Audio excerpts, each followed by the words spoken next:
What if I told you there's a cheap powder that's easy to find, available without a prescription, and can improve your blood sugar as much as many diabetes medications? I'm talking about psyllium. Many people know it as Isabgol and have seen its effects on their intestines, but today's science has proven that it also affects blood sugar. When psyllium enters your gut, it absorbs glucose, sugar, slowing its absorption and preventing your blood sugar from spiking as much. Over time, this also improves your glycosylated hemoglobin levels, or HbA1c. And there's an extra benefit. It helps lower LDL, the so-called bad cholesterol. So in this video, I want to tell you everything about this powder, how to use it, what the daily dose is, and when it's best to take it. But before that, I want to tell you about 3 other foods that are great for your health. If you want to improve your health, if you're already healthy and want to take it to the next level, I'll tell you about these 3, and you should definitely include them in your diet. But if you have diabetes, insulin resistance, pre-diabetes, or want to lose weight, you absolutely must consume these 3. There's no way around it. They have to be part of your plan. They're also cheap and easy to find. So stay with me until the end of the video. And before I get into the details, please write in the comments which country and which city you're watching my video from. The first food I want to talk about is vinegar. For a long time it was used as a preservative, but now we know that vinegar can improve your blood sugar, all thanks to a compound called acetic acid, which can delay stomach emptying and improve glucose uptake by muscles, resulting in better blood sugar levels. Many studies have shown that taking 1 to 2 teaspoons of diluted apple cider vinegar in water 10 to 15 minutes before a meal can improve post-meal blood sugar by up to 20%. That's why I always recommend not drinking it on an empty stomach, because it can even cause stomach ulcers and digestive discomfort. It's better to take it a little before meals or even with meals, for example as a salad dressing. And now, an extra tip. Many people ask me which type of vinegar is best, apple cider vinegar, balsamic vinegar, or white vinegar.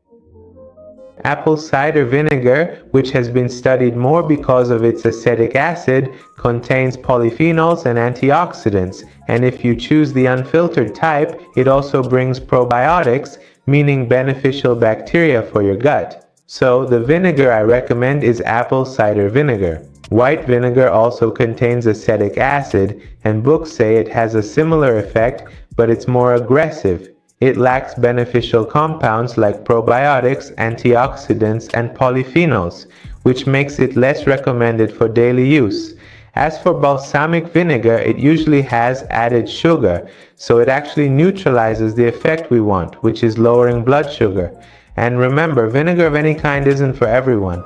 If you have severe stomach issues, stomach ulcers, or damage to your tooth enamel, you must consult your doctor first.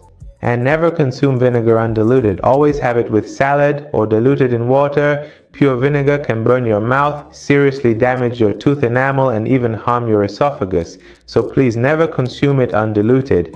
And here's an interesting tip. If you consume apple cider vinegar with dinner, the acetic acid can improve insulin sensitivity for several hours. So if you take it at night, you might wake up the next day with better blood sugar levels. This is called the second meal effect. Now let's move on to the second food I want to talk about, cinnamon. It's a very harmless food whose compounds improve insulin sensitivity and help glucose enter cells more easily. What's the secret of cinnamon? The key is to choose the right type, because there are 2 kinds of cinnamon, cassia and Ceylon. Cassia cinnamon is more common and cheaper, but you should know that it contains very high levels of coumarin, a compound that in high doses, meaning if you eat a lot of cassia cinnamon, can damage your liver. So, if you end up with cassia cinnamon, and I'll tell you how to tell them apart, remember not to consume it every day. Use it every other day. The cinnamon I recommend, because it has low coumarin levels, is Ceylon. Yes, the best is Ceylon. You can tell the difference by the method I'll explain, so you know which one to choose when buying. Cassia, which I don't recommend for daily use, looks like a single thick hard stick almost like papyrus and is very tough. In contrast, Ceylon, which is recommended for daily use, is multi-layered and very brittle. You can break it easily. You can see it here in this image. Now I want you to tell me in the comments if you can tell the difference and if you knew this tip, because I read your comments and we'll discuss together. So the cinnamon I recommend is Ceylon cinnamon. You can use 1 teaspoon per day. If you have diabetes, a good breakfast could be, for example, a glass of plant-based drink or a glass of natural yogurt with 2 to 3 teaspoons of oats.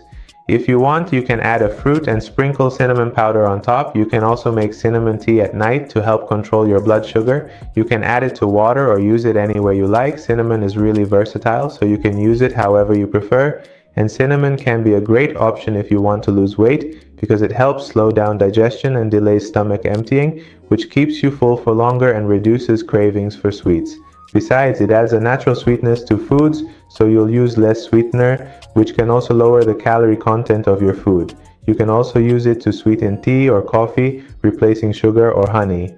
Now let's move on to the third item, green tea. In Asia, it's called the drink of longevity, and today we know there's scientific backing for that. Its catechins improve insulin sensitivity, help reduce inflammation, and also help with weight loss. A meta-analysis of hundreds of people has shown that drinking 1 to 3 cups of green tea a day can reduce the risk of developing type 2 diabetes and can also boost metabolism to help you lose weight. There's also matcha tea, which many people ask about. It's similar to green tea but much stronger with more antioxidants, but you should know it also has more caffeine. So if you're sensitive to caffeine or it causes your heart to race, I recommend green tea. But if you tolerate matcha well, it's the best option you can find. It's also very important to know that whatever tea you drink, green, red, black, or matcha, always have it away from your main meals because it can interfere with iron absorption, especially if you're anemic. Eat your main meal, wait 2 to 3 hours, then have your tea.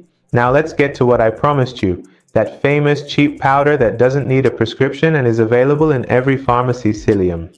When psyllium comes into contact with water in your gut, it forms a gel that traps glucose, so it's absorbed more slowly or even in smaller amounts, which helps prevent your blood sugar from spiking.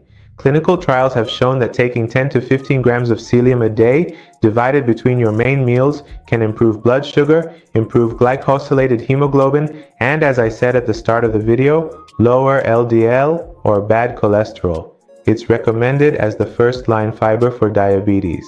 Of course, before using it, remember to consult your doctor just to be safe. As I said, it's great for pre-diabetes, type 2 diabetes, and also for lowering blood cholesterol. If you're looking to lose weight, it helps with that too, because it keeps you full for longer. The correct way to use it is very simple. Dissolve a teaspoon in a glass of water and drink it before meals.